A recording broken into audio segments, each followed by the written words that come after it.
You don't. You saw the comment there. If I remember, they all had trials. And then that woman said, you don't. In other words, you don't remember correctly. Who are they talking about? January 6ers. She's talking about the January 6th domestic terrorist who had trials. Some were found innocent or not guilty. You're not found innocent. Some were found not guilty. Some were found guilty. Some made plea deals, but they were given trials.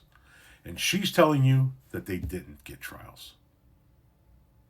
They didn't get their day in court. See, because she originally had said, in regard to people that are being rounded up by ICE and deported who are being denied due process, she had originally said, now do the January 6ers. And somebody told her, well, if memory serves, they all had trials. And she's like, well, then your memory doesn't serve you. Insinuating that January 6ers did not have trials. But they did. And this is the problem that we have in this country.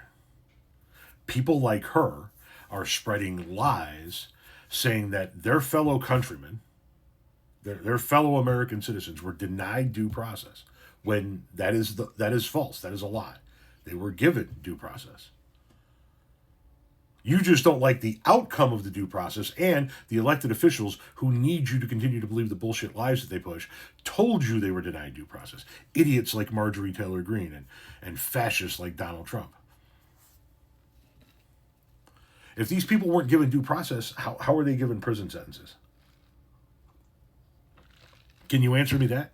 Are you under the impression that there was a judge sitting there somewhere going, oh, you're accused of having participated in the January 6th insurrection? Guilty. I don't need to hear anything.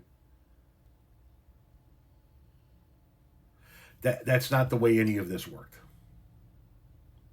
The January 6ers were given due process. The January 6ers were given the constitutional protection of due process that was denied to people like Abrego Garcia.